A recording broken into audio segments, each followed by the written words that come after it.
Rafik, acorda agora, toma um cafezinho e vamos embora. Ou era pra ir embora, já me perdi tudo. Ah, achei.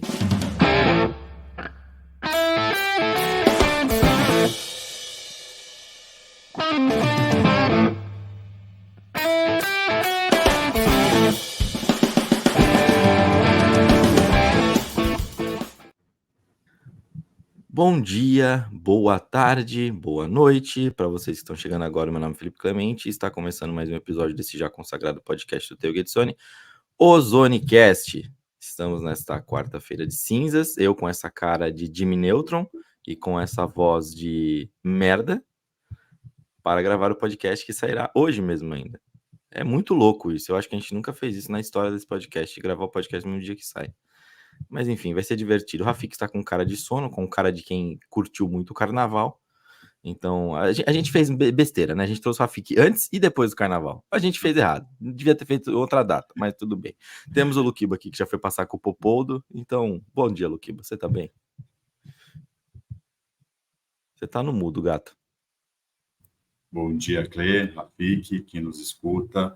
Tô ótimo. O carnaval foi bem tranquilo. Só ontem que foi estranho que do nada apareceu um pombo morto no quintal. Não sei de onde que veio isso aí. mas tudo bem. E eu acho que é perfeito a gente trazer o Rafik antes e depois, que a gente mostra exatamente antes a pré-ansiedade dele, do tipo, esqueçam de mim, que esses dias eu estarei lá, e agora, né, ele já tranquilo, só esperando sair a apuração para ver quem foi campeão. É isso aí. Rafik, antes você vai dar a introdução falando de carnaval para nós. Então você vai falar o que aconteceu, que tá todo mundo xingando a vai-vai. Todo mundo caralho, porque a gente aqui gostou, mas a gente quer saber o que aconteceu. Bom dia, gente. Bom, primeiro, se alguém seguiu a minha dica no teu Great Spread do episódio passado, deve estar com gosto amargo na boca, porque quase ganhou. Né? Perdeu no desempate, mas tudo bem. O vai-vai, e sempre lembrando que São Paulo tem a tradição, de modo geral, salva inclusive a campeã Mocidade Alegre, de chamar suas escolas de samba sempre no masculino, é o vai-vai, porque vem do cordão do vai-vai, mas o vai-vai ele resolveu afrontar, ele resolveu dar voz àquele povo que São Paulo odeia dar voz, que é o povo da rua, que é o povo da quebrada, que é o povo da periferia, e que incomoda muita gente da elite de São Paulo. E que é uma elite raivosa. Não é de hoje, tá? Não é de hoje. Talvez hoje até uma parte dessa elite tenha perdido certos escrúpulos e tenha e hoje expressa certas coisas que sempre pensou, mas não tinha coragem de falar até poucos anos atrás, no início da democracia, da redemocratização do Brasil, e hoje se fala normalmente.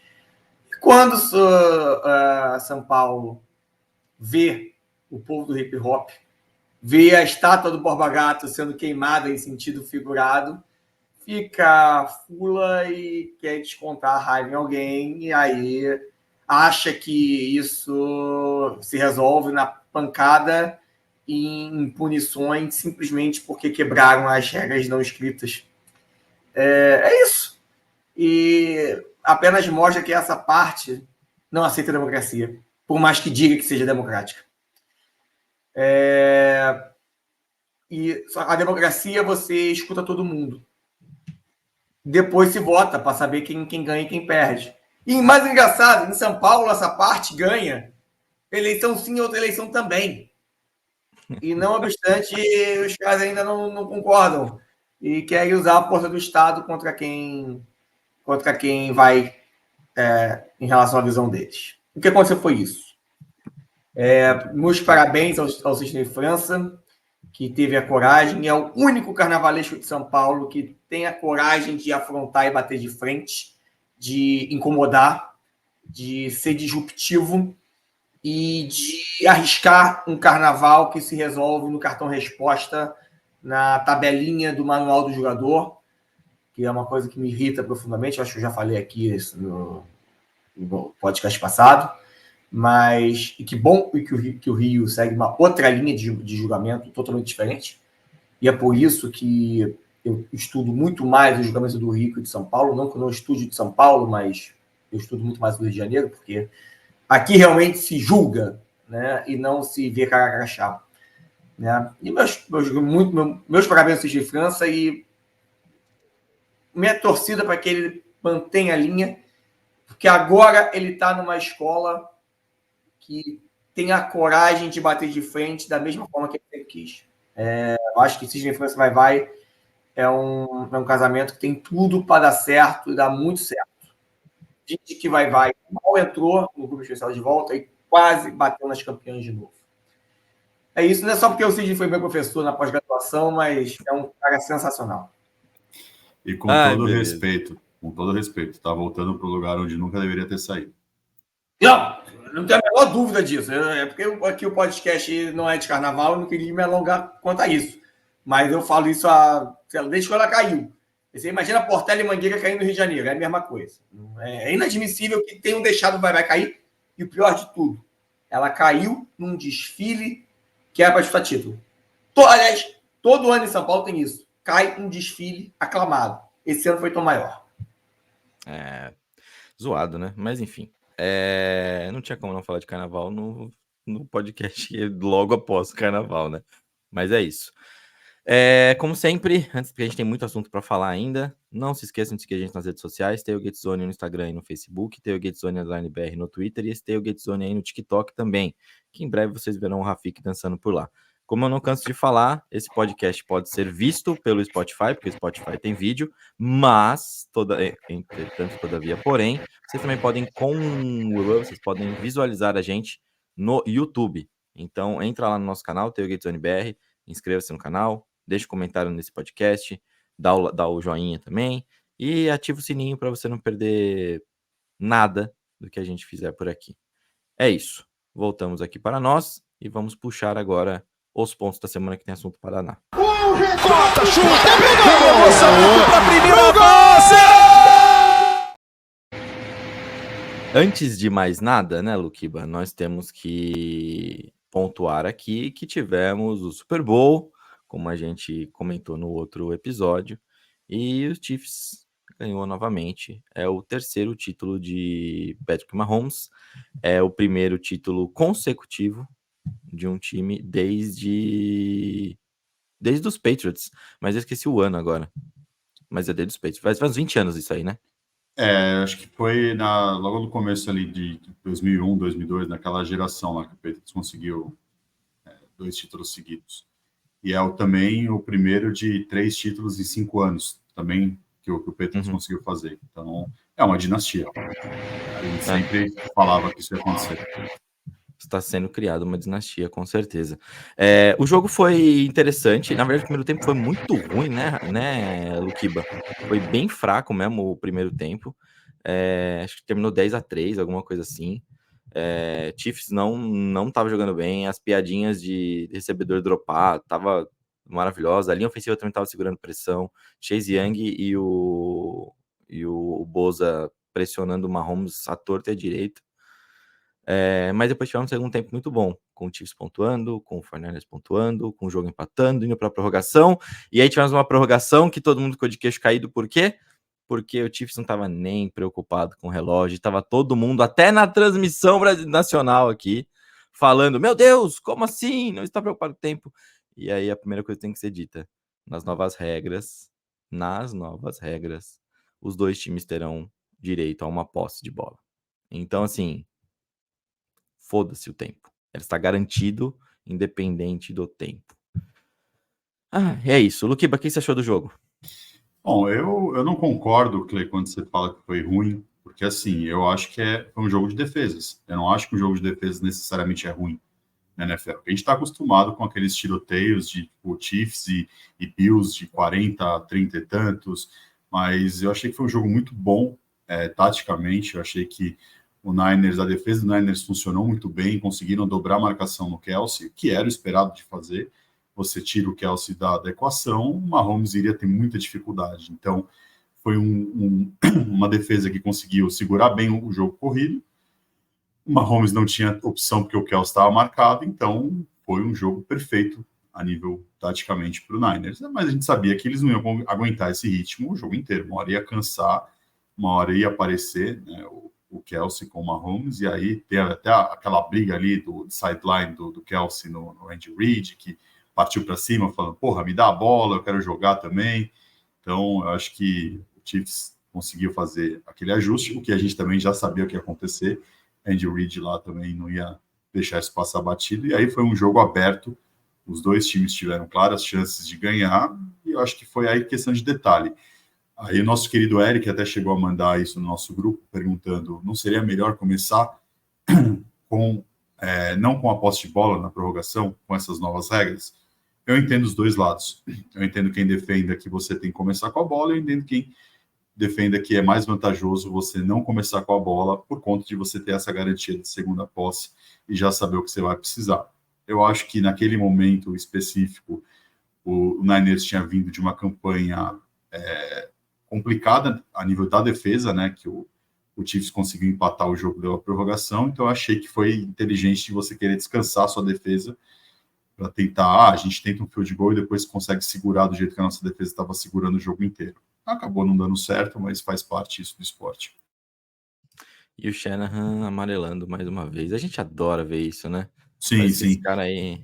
Não, mas Pode eu vou te falar, hoje eu vi uma comparação que eu acho que é bem justa, porque o Ed Reed, se você for ver o começo da carreira dele, era a mesma coisa. Todo mundo falava, pô, ele é amarelo nos playoffs, ele não consegue ganhar tal. E ele demorou, acho que 15 ou 16 temporadas para conseguir de fato ser campeão. E o Shanahan, a gente está vendo que está indo para o mesmo caminho, que é um treinador que tem um esquema muito bom, ele consegue desenvolver talentos, tanto jogadores quanto treinadores, né? A gente vê a árvore do Shanahan, hoje tem bastantes treinadores já na liga, e eu acho que ele está... aquilo que a gente fala, são detalhes. Esse jogo eu não ponho a culpa nele, eu não acho que ele foi o vilão da história. Eu achei que talvez faltou, pelas entrevistas que a gente viu de jogadores do Niners falando que não estava sabendo de fato da regra, eu achei que esse detalhe pecou. Mas fora isso, o jogo em si, eu não achei que foi falha do Shanahan, não. Eu achei que foi um jogo bem aberto e qualquer um dos dois poderia ter sido campeão. Mas nessa eu tô com o JM. Um cara que sempre brinca de estar com as regras embaixo do braço. Sabia, sim. Isso aí foi miguezão monstro, eu acho, dele. Mas, enfim. O MVP que não foi MVP e que o Rafik vai pedir para que a NFL mude o nome para quarterback MVP, best quarterback in the league, qualquer merda assim. O Christian McCaffrey, eu achei muito legal os números dele, por isso que eu quero trazer, porque assim, ele teve 80 jardas correndo e 80 jardas recebendo. Então, assim, foi muito bizarro o jogo dele, mas não foi suficiente pro 49ers. Não foi suficiente mesmo, Rafik. Tá vendo aí, ó? Não é MVP. Brincadeira, Rafik, não fica bravo. Meu Deus do céu, cara. Já que você puxou o assunto, né? Não é possível. O Lamar ganhou MVP. Transforma em quarterback of the year, porque não dá. O McCaffrey fez chover, cara. E se não foi. Se o McCaffrey não ganhou esse MVP, nunca mais um quarterback não vai ganhar um MVP, a não ser que todos os quarterbacks sejam uma meleca. Porque, com todo respeito ao Lamar, foi uma temporada ok, boa do Lamar. Não foi uma temporada de MVP. Mas voltando ao jogo, eu acho a ironia do destino como é engraçada, né? Essa nova regra do playoff foi criada por causa de uma vitória, talvez, não vou dizer que foi injusta, porque o jogo foi maravilhoso, mas todo mundo ficou com um gosto amargo na boca do adversário não ter tido a chance de pontuar nos playoffs, que foi o Bills. Mas o beneficiário desse jogo foi o Chiefs. Foi uma vitória do Chiefs que criou essa nova regra. E o Chiefs é o primeiro beneficiário dessa regra em um Super Bowl. A ironia do destino é maravilhosa. Mas o que eu queria pontuar é o seguinte. Antes de surgir o ET Tom Brady, Joe Montana era o cara com 4 Super Bowls. Mahomes tem só 28 anos, já tem 3. Eu acho que ninguém ainda está pescando isso. Pode ser, pode ser, pode ser. É interessante, inclusive, antes da transmissão, eles mostraram lá um CGzinho colocando o Tom Brady, como se fosse uma corrida de revezamento, e o Tom Brady passando um Vince Lombardi como um bastão pro Patrick Mahomes. Foi muito bacana. E aí vai falando, eu não lembro agora, são 10 aparições de Super Bowl para o Tom Brady, e o Mahomes já está na 4ª aparição dele. Então, assim, não sei, tem anos aí para ele conseguir essa. Só que aí tem um ponto também. A AFC tá ficando muito mais divertida de assistir agora do que antes. Tem muito mais gente. E querendo ou não, uma coisa que o João Maurício falou no grupo é verdade. O Chiefs foi carregado pela defesa o ano inteiro. Então também tem aquele quesinho de sorte campeão que o Patriots, do Bill Belichick e de Tom Brady tinham bastante. Rodgers já foi carregado e ninguém falou nada. Não, sim. Não O Peyton Manning ganhou um título sem fazer nada porque a defesa carregou ele e ninguém falou nada. O importante é chega na hora do vamos ver e o Mahomes decide como ele decidiu contra o Bills, como ele decidiu contra o 49ers. Inclusive, uma das corridas que ele faz lá, que até aparece a câmera na Taylor Swift, ela tá assim, piradaça com ver o Mahomes correndo. Então, assim, ele teve mais de 60 jardas, né? Terrestres, se não me engano. Deixa eu pegar aqui, eu tava com 333 jardas de passe, e foram 66 jardas em 9 tentativas, uma média de 7,3 jardas por carregada. Absurdo. Sim. Não, eu concordo com o Rafik quando ele diz que vai ficar de olho no Mahomes. Já tem gente que já fala que o Mahomes é o GOAT. Eu acho que ainda é um pouco precoce falar isso, mas ele está no caminho para isso. Acho que sem dúvidas. Eu não acredito que ele vai manter esse mesmo ritmo, porque eu acho que vai rolar a aposentadoria do Reid em algum momento, né? Talvez seja essa temporada, talvez não, mas vai rolar. E aí a gente não sabe também como é que vai ser, porque a gente viu a dupla, né? Brady e Bill Belichick, teve sucesso por muito tempo, mas também teve momentos de baixa, né? A dinastia Patriots teve os altos e baixos, e a gente até então não viu o baixo da dinastia do Chiefs. Começou, já a gente vem com praticamente são 4 ou 5 temporadas o tempo todo ali brigando por Super Bowl, e vai ter algum momento que a gente vai ter aqueles anos um pouco mais baixos. Aí vamos ver como o Mahomes vai reagir nesses anos. Mas eu acho que ele tem tudo mesmo para ser o maior. Ele é muito mais completo do que o Brady. O Brady não corria. Então, assim, quando o Patriots precisava resolver na perna, esquece. O Brady ficava parado olhando, esperando alguma coisa. O Mahomes não. O Mahomes já tem essa vantagem porque ele corre se precisar correr. Na verdade, aprende, Gisele. Ai, sobrou até pra Gisele Bündchen, que nem tá mais com o rapaz. Aliás, a Gisele está com alguém? A Gisele está solteira? O Tom Brady está com alguém? O Tom Brady está solteiro? E aquele comercial do Dunkin' Donuts? Bom, a página de fofocas, pelo que eu sei, ela tá assim com um professor de artes marciais, que foi talvez apontado como pivô da separação. Ela tá aparentemente com ele. O Brady estava com uma atriz, se não me engano, também já tinha aparecido. E o comercial foi fantástico. Aquele comercial foi épico, e até soltei a nota lá depois no nosso grupo que eles começaram a comercializar, né, o kit, né, a jaqueta e a calça, e vendeu sold out, né, esgotou rápido. Então o pessoal comprou bastante aquela ideia. Nossa, foi bem bacana, comercialzinho legal. E o trailer também de Deadpool e Wolverine também foi absurdo. Já estou hypado para o filme em julho. Mas é isso. Senhores, saindo de Super Bowl, mas continuando na NFL, abril teremos o draft. Tá cedo ainda, a gente ainda vai fazer nosso mock draft e tudo mais, só que temos as 3 primeiras escolhas para Bears, Commanders e Patriots.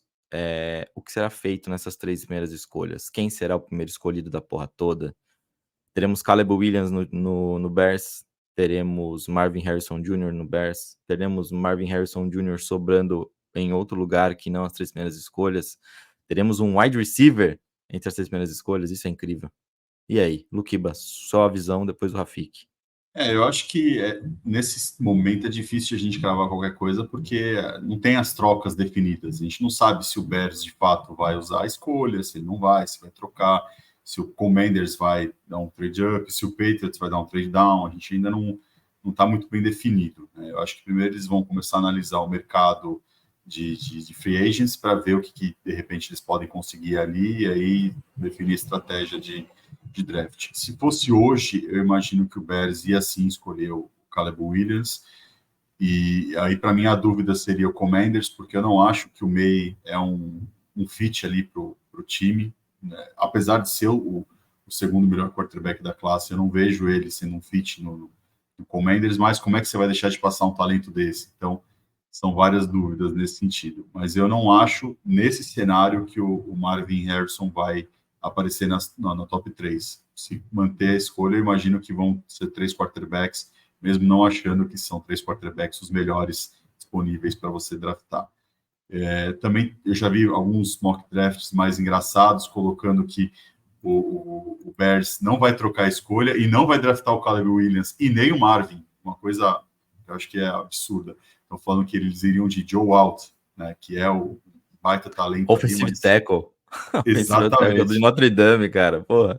Exatamente. Então, assim, tem muita coisa engraçada acontecendo, mas eu acho que é um draft que vai rolar bastante coisa, vai ser muito bem movimentado, né? A gente tem muitas possibilidades aí, muitos times precisando de quarterback e precisando de jogadores de linha ofensiva, então eu acho que vai ser bem movimentado até a data de draft, de fato. Muito bom. E aí, Rafik? Bom, eu acho que o primeiro de tudo é que a gente finalmente vai se recordar como era o draft até, sei lá, 5 ou 10 anos atrás, quando todo mundo ficava sem saber o que ia acontecer no draft. Porque nos últimos 3 ou 4 anos, quem chegou mais recentemente na NFL está acostumado com um draft totalmente diferente, em que a primeira escolha já estava telegrafada desde o Super Bowl, talvez até antes. Todo mundo já sabia que a primeira escolha era o fulano de tal, que ia cair no time tal. E normalmente era um quarterback que todo mundo dizia que era o próximo quarterback do futuro e praticamente nenhum deles, que não se chama Joe Burrow, vingou. Dessa vez não, nós até temos esse quarterback que todo mundo acha que deveria ser a primeira escolha, mas nós não temos a certeza se o primeiro time vai querer esse quarterback. É um draft como um draft que deveria ser o normal todos os anos, mas que deixou de ser o normal há 3 ou 4 anos, nessa mesma tara que se transformou o MVP no quarterback of the year, se transformou também o draft, em que você tem que buscar o quarterback da franquia na primeira escolha. Eu até acho e apostaria que no final das contas o Bears vai voltar a ser vai entrar nessa vibe, vai usar a first pick para pegar o Caleb Williams e fazer o óbvio. Mas pelo menos a gente está discutindo aqui o que vai fazer. Né? A gente não tem a certeza se vai ser isso. Se o Bears eventualmente até troca a first pick, que seria impensável nos últimos 4 ou 5 anos, vai ser um draft muito mais divertido, com muito mais opções. E eu acho que é legal que quem chegou agora na NFL saiba como realmente deveria ser um draft da NFL, porque os últimos drafts não foram assim e não deveriam não ser assim se a liga não tivesse nesse fetiche de quarterback. É por isso que eu gosto muito do Shanahan. O Shanahan ainda mostrou o seguinte, gente, quarterback não é tudo. Há vida sem quarterback. Mas acho que as pessoas são cada vez mais vidradas no quarterback, não estão olhando para o Shanahan, infelizmente. Eu fico até triste nesse ponto do Shanahan ainda não ter ganho um Super Bowl. Já está virando praticamente um Dragões da Real da NFL, só bate na trave. Mas há vida sem quarterback, gente, e você pode não draftar um quarterback na first pick. É isso. E que bom que demorou em 5 anos. Mas a gente agora está vendo um draft em que não necessariamente o time que tem a first pick vai usar a first pick e não necessariamente vai de quarterback. Por mais que eu ache, aí vou vestir a roupa que o Luquiba vestiu no episódio passado, que no final das contas o Bears vai de Caleb Williams, vai de quarterback. Mas pelo menos tem um hype, tem aí uma discussão, tem aí uma cisânia. E a gente vai falar muito ainda nos Zonicast sobre isso, provavelmente no futuro. Vamos. E também vamos falar muito disso também, provavelmente, a nossa live de draft, que já é tradicional. Draft da NFL a gente sempre faz live, então provavelmente a gente vai comentar sobre isso também. Eu gosto da frase do Rafik sobre quarterback. Eu tendo a discordar dele sempre, mas eu gosto da frase porque traz uma reflexão, que o 49ers perdeu e a culpa não foi do Purdy, passou muito longe de ser culpa do Purdy. E a gente tem que parar de falar que o 49ers perdeu por algum ponto. Eu acho que foi muito mais o Chiefs ganhar pelo Mahomes e eu acho que traz essa reflexão. Então é exatamente isso, existe vida sem um quarterback na NFL e você pode fazer coisas grandiosas. Os 49ers podiam ter ganho, de qualquer jeito ali. Podia ter dado alguma coisa errada, mas beleza, você tem um extraterrestre do outro lado. Alguma coisa vai acontecer, entendeu? Mas é legal, é interessante pra gente pensar mesmo. Bem interessante. Não só isso. Só um complemento. Qual foi a pique em que o Mahomes foi escolhido? Era isso que eu ia falar. A 10, né? Não só o Mahomes, é isso que eu ia falar. Se você parar a pensar, Lamar Jackson, que foi MVP, qual pique que ele foi escolhido? Foi na 32. 20 alguma coisa? Então, exatamente. Aí você começa a ver os outros quarterbacks que hoje a gente considera como quarterbacks elite. É o que ele falou, exceto o Burrow, que foi a primeira pick, eu acho que quase todos os quarterbacks não foi a primeira pick. O Herbert, se não me engano, ele foi acho que 5 ou 6, se não me engano. 6. Foi depois do Tua, inclusive, né? E a gente tem tantos outros exemplos aí. O próprio Mahomes não foi o primeiro quarterback do draft a ser, né, selecionado. A ínfima troca do Bears pelo Trubisky, todo mundo até hoje lembra disso, mas teve tantos outros exemplos que mostram que talvez o primeiro quarterback ou a primeira escolha não é garantia de sucesso, né? Então, eu acho que, de fato, eu concordo com o Rafik também nessa linha. Eu acho que você tem que aproveitar outras opções. Eu, como torcedor do Patriots, gostaria muito que o Patriots não fosse de quarterback na primeira escolha. Eu gostaria que talvez tentasse resolver esse problema via mercado mesmo, né? A gente tem aí o Kirk Cousins, a gente tem o Russell Wilson livre, que eu acho que, de repente, é uma interessante oportunidade, né, de carreira. O próprio Justin Fields, não sei, de repente, num esquema certo ele funcione, num esquema tipo Arthur Smith, que você não precisa forçar o braço, que você só, né, potencializa a corrida do quarterback, que a gente sabe que dificilmente ele vai evoluir, né, não tem leituras, não tem vários outros defeitos, mas a gente tem talvez outras oportunidades de você conseguir montar um time para Super Bowl sem, né, e de quarterback. Então, eu também concordo com a Fih, que eu acho que é por aí o caminho. Goff no sistema correto também a gente elogiou bastante, então tem como. Existe vida após o seu primeiro time também. Beleza. Fechamos. Rapidinho, só para encerrar esse assunto. Vocês lembram qual foi a última first pick que não foi quarterback? Foi do Texans e eu acho que foi o J.D. Clowney. Acertei? Não, errou. 2017, Myles Garrett no Browns. Ah, tá. É verdade. Teve o Myles Garrett depois também, verdade. Agora, gente, 2017, nós estamos em 2024. Vamos ver quem foram os picks depois? 2018. Baker Mayfield. Não acho ele tão ruim como a carreira acabou pintando. Acho que o fato de ter ido para o cemitério do Browns ajudou muito a afundar a carreira do Mayfield, mas não fez nada na NFL até hoje. Talvez a melhor carreira dele tenha sido esse ano já veterano na terceira chance. 2019, Kyle Murray. Mais um que não foi ruim, mas passou muito longe de ser um cara decisivo para o time. Aí, 2020, do Joe Burrow, que é a exceção que confirma a regra, como a gente já falou aqui mais cedo. 2021, Trevor Lawrence, que também, mais um do tipo, não foi ruim, mas também não se provou uma first pick. Ah, não, minto, gente. 2022, o Jaguars foi de Travon Walker também. E aí não foi um quarterback. Mas num ano em que não tinha quarterback, né? Sim, o único quarterback era o Kenny Pickett, que foi a 20ª pick. Mas o Jaguars só não foi de quarterback por absoluta falta de quarterback nesse draft. Não, e o Jaguars também não precisaria de quarterback. Como Trevor não Lawrence, tinha um quarterback disponível, talvez nenhum time fosse querer subir. E aí, então, o Jaguars... Então, assim, 22 diferente de 17, em que não foi um quarterback por escolha do Browns, Em 22 não foi quarterback por absoluta 1. Desnecessidade do Jaguars, que já tinha tido a first pick no ano anterior, já tinha pego o Lawrence. E 2, porque não tinha quarterback. Tanto mesmo que o melhor quarterback desse draft foi o Purdy, que foi o senhor irrelevante. Pois é.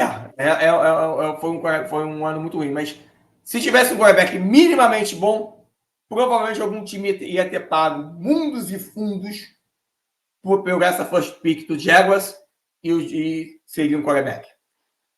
Então, que legal que nós estamos agora com um time. Será que... Eu acho que vai acabar indo. Mas pelo menos a gente está discutindo. Será que vai?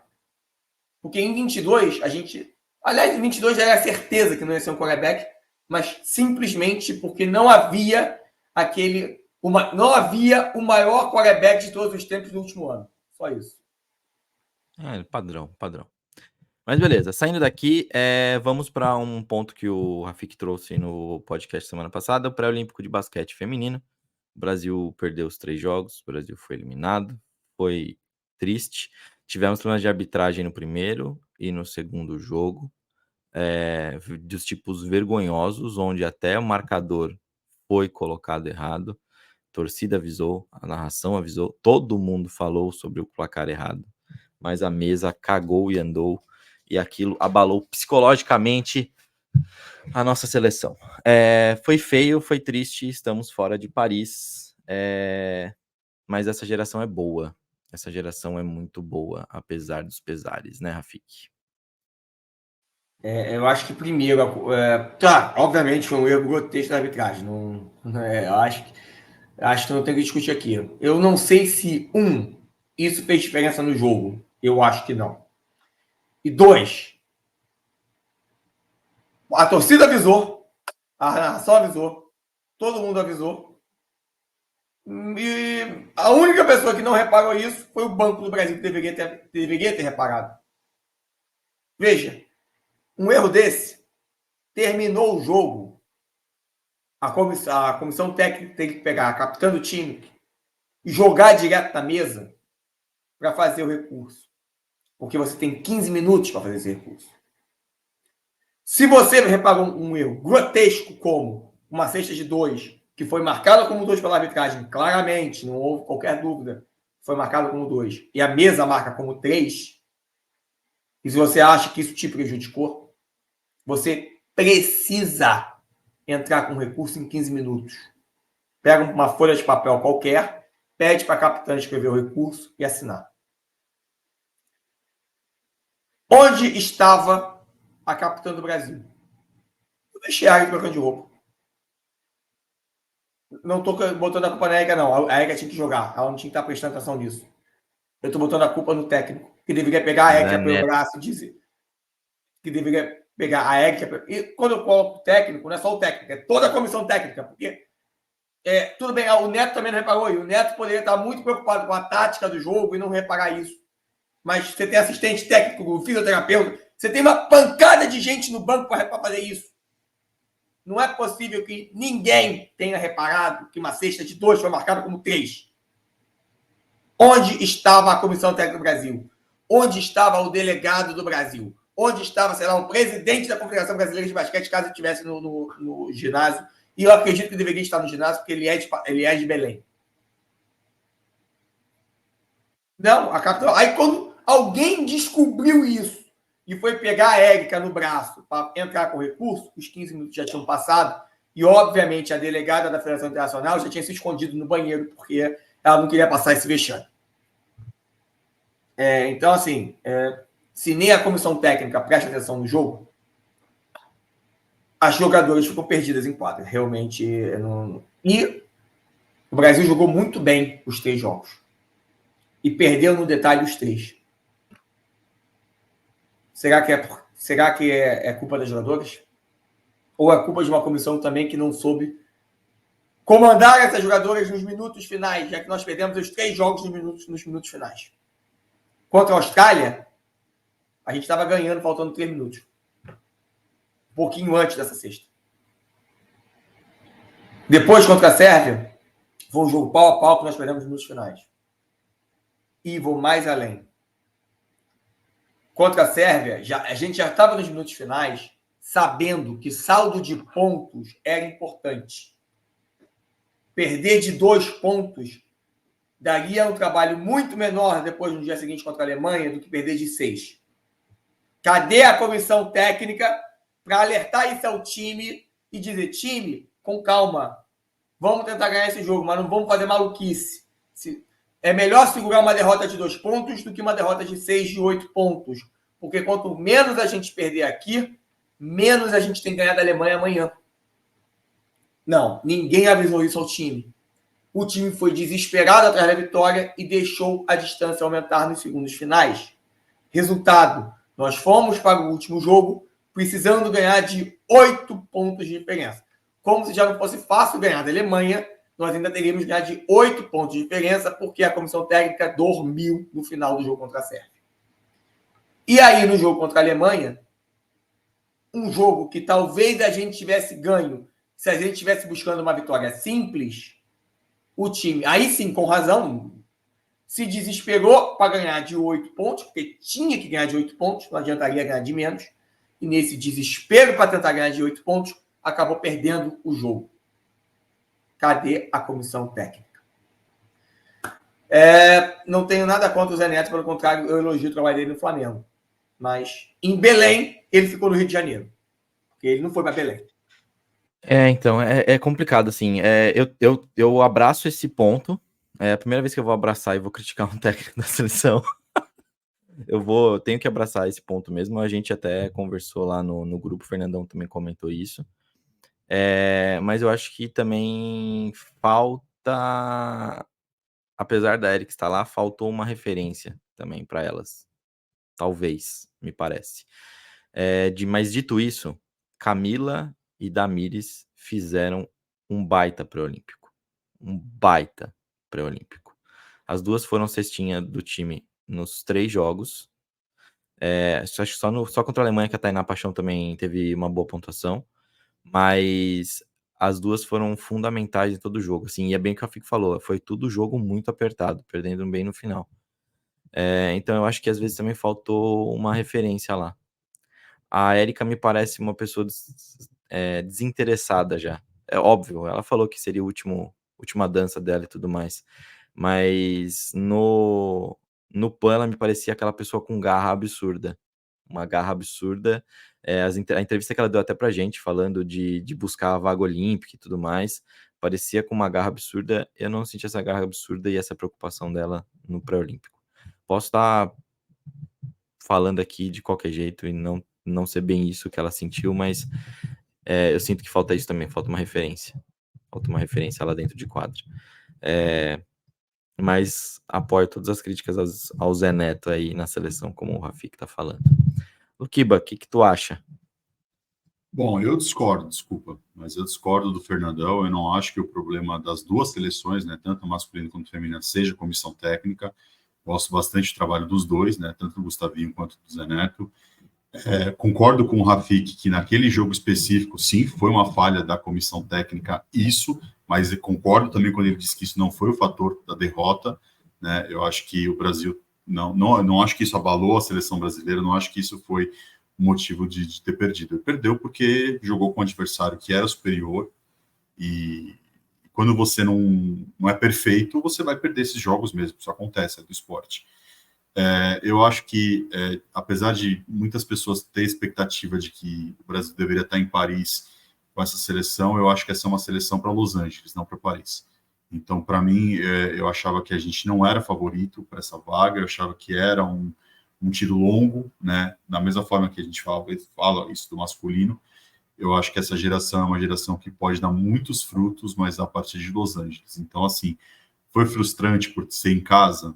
Eu acho que foi, mas eu não ficaria pessimista do tipo, jogue tudo, trabalhe fora e vamos começar do zero, que eu acho que não é por aí. Eu acho que esse caminho ainda é um pouco árduo, eu acho que está no caminho certo, e eu acho que em Los Angeles a figura vai ser bem diferente.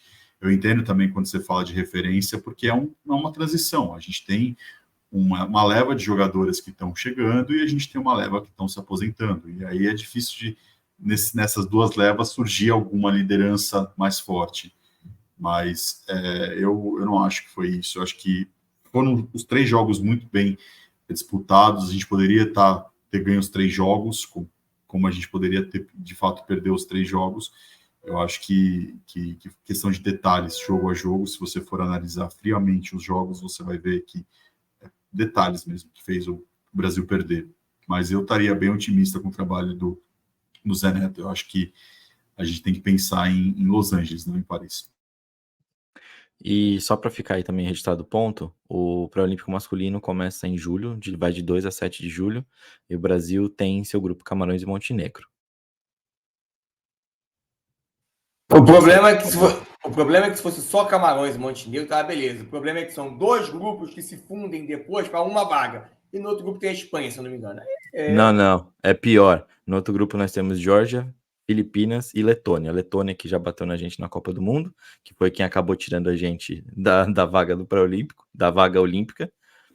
E Geórgia, que jogou bem também o Mundial, e a Filipinas, que apareceu lá com o Jordan Clarkson, que a gente nem sabia que o Jordan Clarkson jogava daquele jeito que ele estava jogando ali. O Brasil tem a obrigação de passar desse grupo e para a semifinal. O problema é que uma semifinal e a final vão ser jogos dificílimos. Exato. É mais provável que o Brasil não vá a Paris também no masculino. A chance era o feminino. E isso vai impactar a CBB em relação às verbas olímpicas que vão receber no ciclo para 2028. A CBB vai ficar na rabeira e talvez receba a mesma quantidade de dinheiro que receba, sei lá, o hóquei na grama, para falar um esporte que o Brasil não tem tradição nenhuma. O que vai salvar um pouquinho o basquete é o ouro do time feminino no PAN. Aí talvez a CBB não fique igual ao hóquei na grama, fique um pouquinho acima, mas vai ser bem pouco. O que seria o tricampeonato das meninas, tá? Se ganhar o Pan-Americano de 27, seria o tricampeonato das meninas. E os meninos precisam ver se fazem alguma coisa também, porque tá difícil. Beleza, era isso. Falando de pato pra ganso, ou seja, ficando na mesma coisa, falando de basquete ainda, Luquiba, é 15 de abril, né? Temos o draft da WNBA.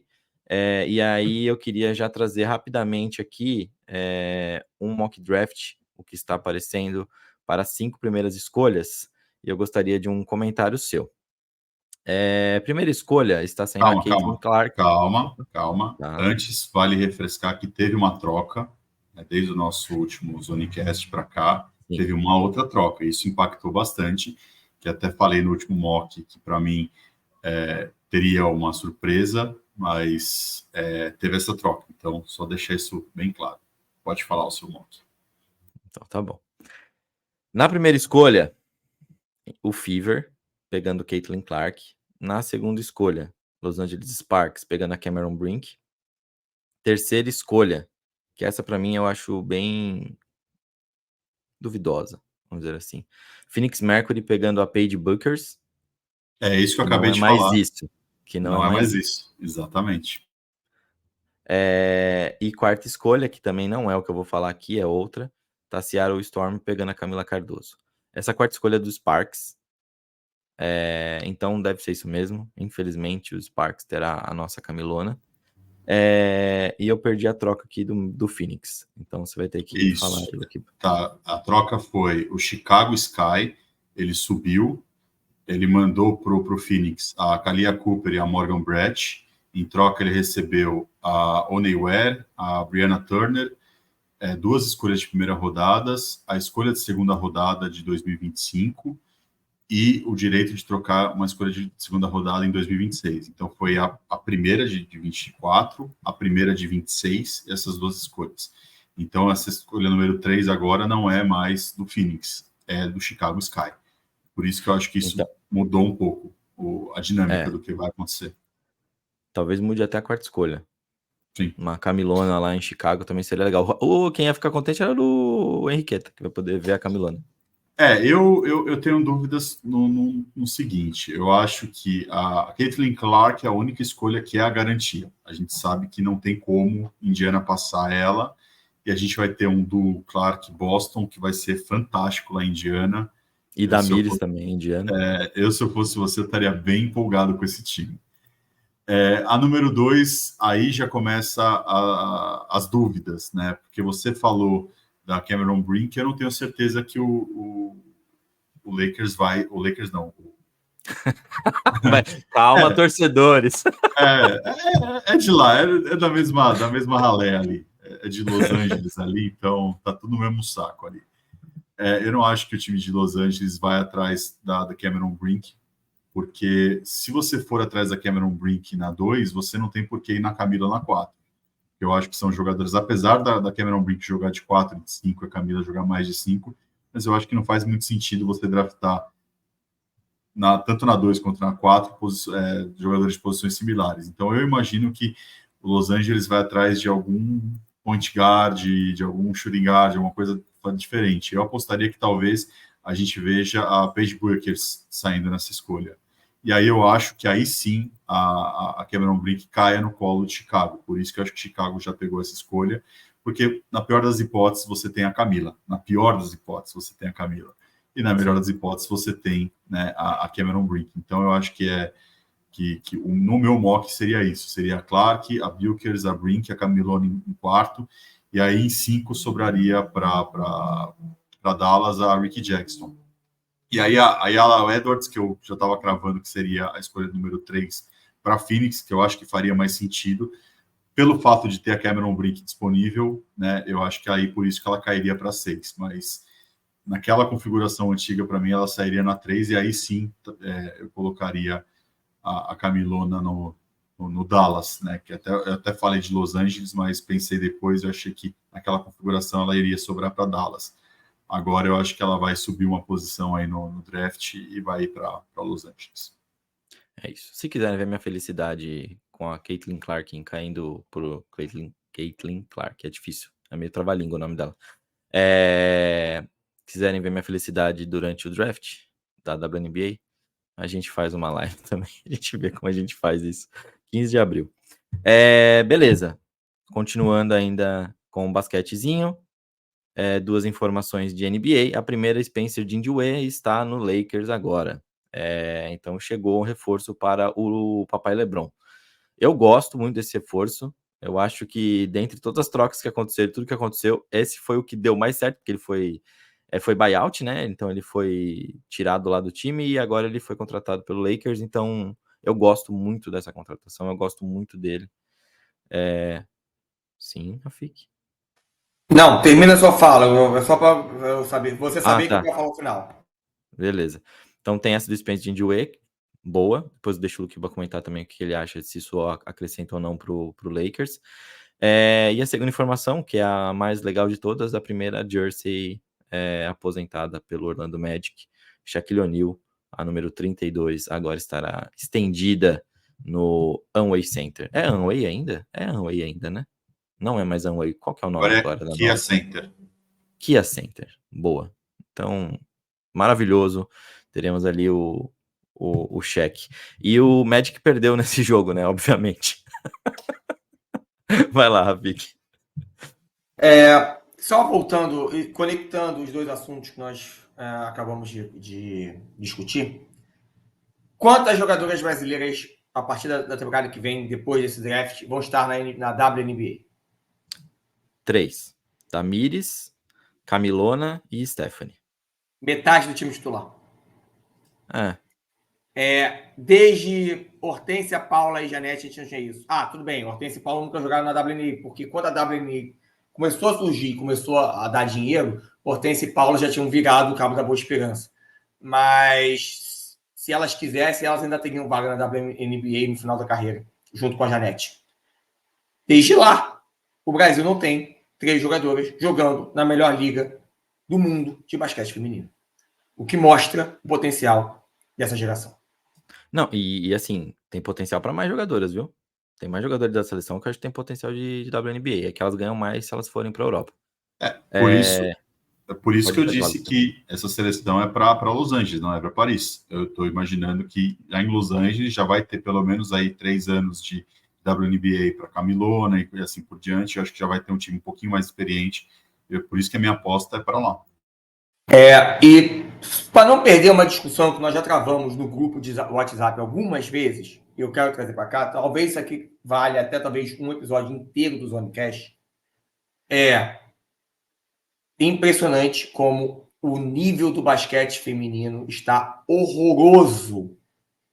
Mundialmente falando, não é o Brasil não. O Brasil, inclusive, tem algum destaque e consegue chegar a um pré-olímpico, por exemplo, não é por mérito do nosso time, é por demérito do resto do mundo.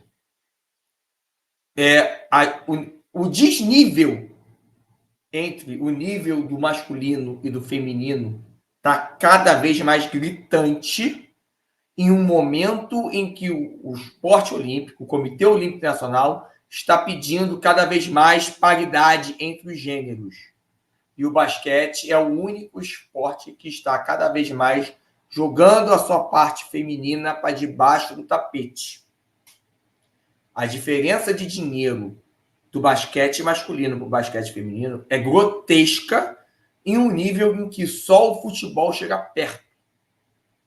Só que o futebol sempre foi grotesco a diferença.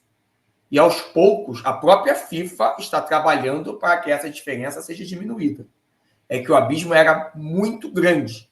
Até ele reduzir a um nível aceitável vai demorar muito tempo.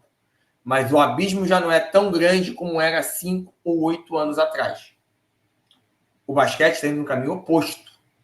Há 10 ou 15 anos atrás, o basquete feminino tinha um nível parecido com o do masculino, especialmente em competitividade.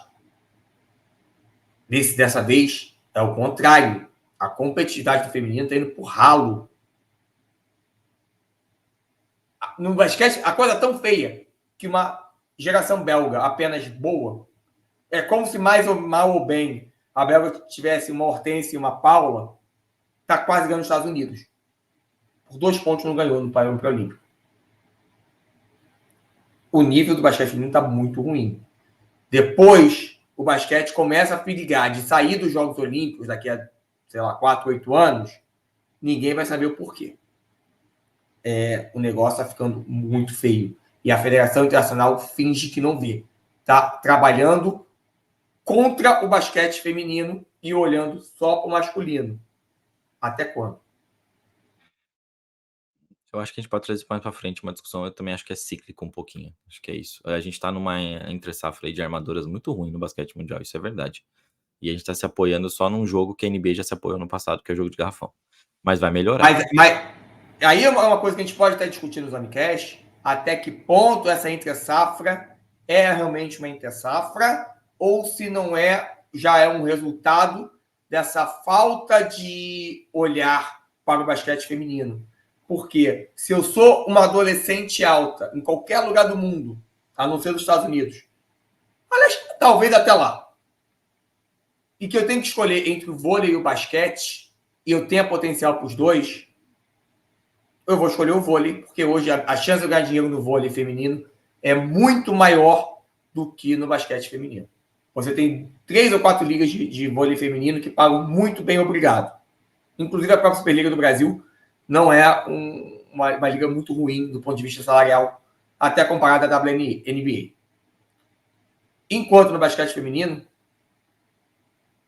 até na Europa, talvez se ganhe um pouco mais do que na WNBA. Algumas jogadoras estão sendo forçadas a fazer dupla jornada de jogar na WNBA e, terminando a WNBA, ter que pegar um time europeu, pagar o salário dos dois. No vôlei, você não precisa disso. Você não tem isso no vôlei. O basquete tem que olhar... E vou mais além. O vôlei está criando, finalmente, uma liga profissional de vôlei feminino nos Estados Unidos.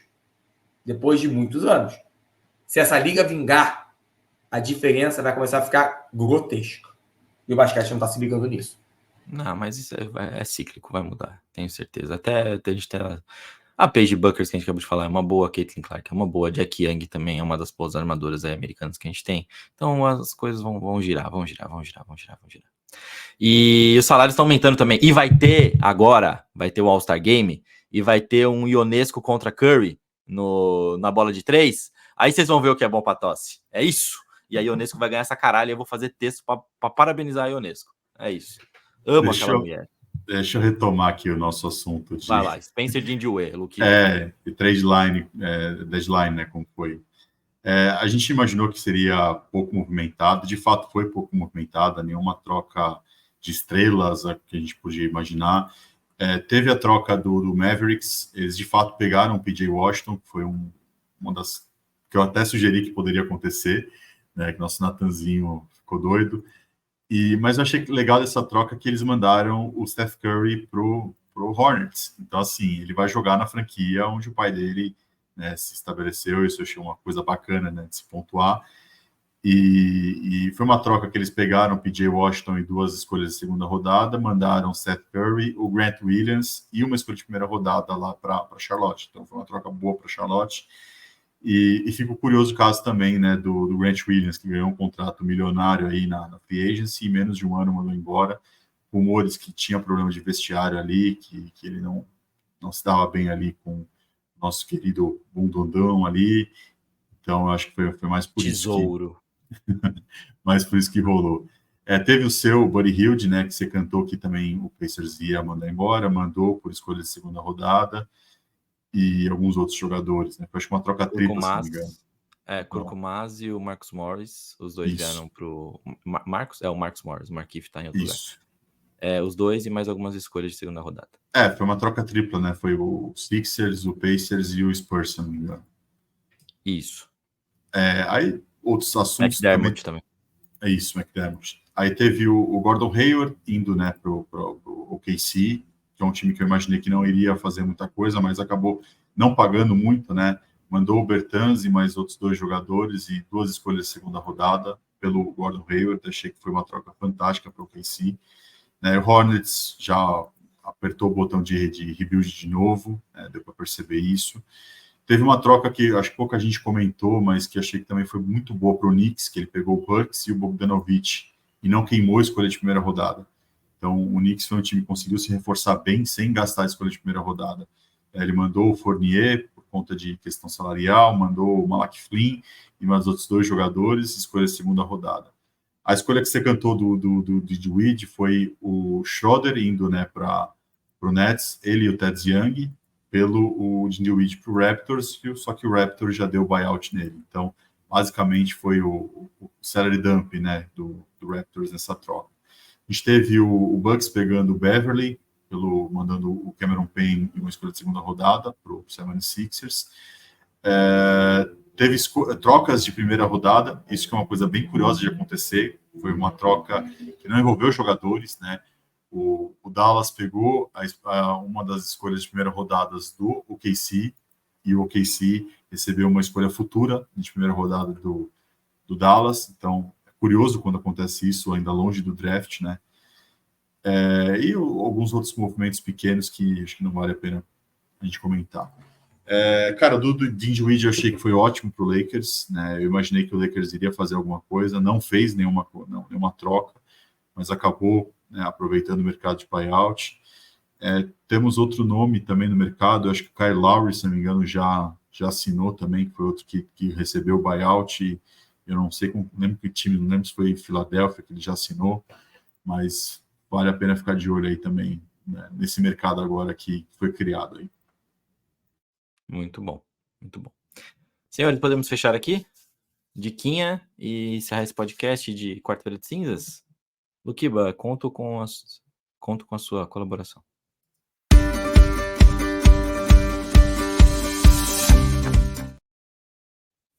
Luquiba, você vai falar, porque você é quem traz as coisas boas. Mas eu vou comentar também que eu fui no cinema. Eu fui no cinema na segunda-feira de carnaval e eu assisti A Cor Púrpura, musical baseado no livro de Alicia Walker, que ganhou o Pulitzer. E eu posso dizer que é muito bom. Eu saí muito mal do cinema. Prova de que o filme é bom. Prova de que o musical é bom. Saí muito mal do cinema, mas é a prova de como é bom. Assistam. Para quem não sabe, a história são de mulheres de 1900 e Guaraná com rolha, em Georgia, que passam pelo que mulheres passavam e continuam passando. Talvez não, acontece. E vale várias reflexões ali, vale assistir. Mas já alerto que pode ativar gatilhos o filme. E não poucos. Muitos. Confiram. Vai lá, Luquiba. Faz uma coisa boa pra nós. Você comentou da aposentadoria da camisa do Shaq, eu nem falei disso, porque essa seria a minha dica, né, de agora. É mais um 30 for 30, tá no Star Plus, acho que é de 2016, se não me engano, que é o Magic Moment, né, que ele mostra como é que foi concebida a franquia, né, do Orlando Magic, que ninguém imaginava que teria uma franquia lá. Foi na época de expansão, e aí foram dois doidos que falou, não, a gente quer ter uma franquia aqui em Orlando. Todo mundo falou, mas por que Orlando? O que tem Orlando? Na época só tinha Disney em Orlando. Né? E eles compraram, falaram que não, a gente vai ter um público, vai ser interessante e tal, e conseguiram. Né, um dos logos mais bonitos que eu já vi. Eu adorava aquele logo antigo do Orlando Magic. Né? O uniforme também é fantástico. Achei que a franquia acertou em tudo ali. E o fato de você ter a magia, né? Porque você conseguiu a franquia e aí você conseguiu a primeira escolha quando você tem um talento geracional na primeira escolha. Né? Isso é o fantástico acontecer, você conseguiu o cheque, né, para ter. E aí depois, no ano seguinte, de novo, você conseguiu a primeira escolha, a loteria conseguiu, abençoou, né, o Orlando, perdão. E aí o Orlando fez uma coisa, acabou draftando me fugiu o nome, que era do Fab Five agora. Fugiu. Draftou ele, foi para Sacramento depois. E aí acabou trocando no próprio draft a escolha, né? Para depois pegar o Penny Hardaway. E aí tentar montar uma base em cima, Shaq Penny Hardaway. Eu tô com o Chris Webber na cabeça, mas não é o Chris Webber, é ele mesmo. É o Chris Webber, exatamente. Ele foi a primeira escolha pelo Orlando, o Orlando chegou a draftar ele, e ainda no draft, o Orlando falou, não, vamos trocar ele. E aí foi atrás do Penny Hardaway na escolha com o Sacramento. Mas assim, foi uma troca que eles pegaram o Penny Hardaway e mais, acho, 4 ou 5 escolhas de primeira rodada do Sacramento. Foi uma troca que foi tipo um baita do steal, né? E vale a pena, cara, é muito curioso, é um daqueles times que a gente fica com pena de nunca ter conseguido ganhar, né? Eu até citei, quando eu estava reassistindo, né, esse Fortani, que esse e o Pacers de 99 e 2000, talvez para mim são as duas maiores frustrações de times que não ganharam um título, né? Mas vale legal, porque assim, esse time de Orlando foi o único time que conseguiu ganhar do Chicago Bulls do Michael Jordan nos playoffs, então vale a pena assistir aí. E foda-se que é um Jordan que não estava muito preparado. Tava o Jordan lá, isso que importa, usando a 45. É isso que importa. Ele usou a 45 no primeiro jogo só. Aí todo mundo, verdade. Mundo tirou sarro disso, falou, não é o Jordan 23, é o Jordan 45. Ele voltou com a 23 e voltou sendo Jordan 23. Mas se você pegar, eu não lembro qual tênis que é agora dele. Não lembro qual Jordan. Não sei se é um Jordan 9 ou um Jordan 10. Não vou lembrar agora, que tem o 45 na sola sempre. Mas é isso. Fechadas dicas, fechado o podcast. Rafik, você vai ficar sem dar dicas, porque você não tem dicas para dar. Sua única dica é a apuração do carnaval do Rio de Janeiro, das escolas de samba do Rio de Janeiro, hoje à tarde. Por favor, não perdam. Quem ganha, Rafik? Quem ganha, Rafik? Vamos lá. Eu acho que 80% de chances da Viradouro. Para mim, passou do ponto de vista técnico, do ponto de vista do júri, do ponto de vista dos 9 quesitos, passou o rodo. Eu acho que não tem para ninguém. É difícil tirar 10º da Viradouro, mesmo que não tenha sido um desfile que tenha contagiado o público. Eu vejo um cenário muito específico, por isso eu coloco 80% e não 100%. Eu vejo um cenário muito específico que uma operação siga por um caminho e que acabe dando Imperatriz. Mas, assim, a Imperatriz tem que dar muita sorte, digamos assim. Mas eu vejo um cenário possível para a Imperatriz, mas ela corre por fora. Mas deve dar Viradouro. E depois, Imperatriz, talvez fique ali em segundo, terceiro. Acredito que depois vem um bolo entre Grande Rio, Portela e Mangueira, que eu não sei muito bem entre elas como elas vão ficar, mas acredito que todas elas voltem para o desfile das campeãs. Depois vem Isabel, para mim, a grande incógnita. Eu não sei como é que o júri viu esse desfile. Se ele viu de um jeito, a Vila Isabel pode ficar em segundo, terceiro, perto da Viradouro. Se viu de outro, pode ficar em nono. fora das campeãs, no meio do caminho. É um desfile que eu não faço a menor ideia de como vai ser avaliado. Para mim, a grande incógnita dessa apuração. Beija-Flor está ali num desfile mais ou menos esperando que uma dessas escolas que eu falei mais cedo tome uma porrada maior do que a imaginada para entrar nas campeãs. Salgueiro, Mocidade e Tijuca fica naquela zona do nem campeãs, nem rebaixamento. E Tuiuti e Ponta Pedra devem disputar o rebaixamento com uma desvantagem, né, digamos assim, do pessoal de São Gonçalo, porque a Ponta Pedra teve muito, muito problema no seu desfile. Eu acho difícil que Ponta Pedra escape do rebaixamento. Teve aquele carro, né, que quebrou e quase até machucou uma moça ali, não foi? E aí... Não.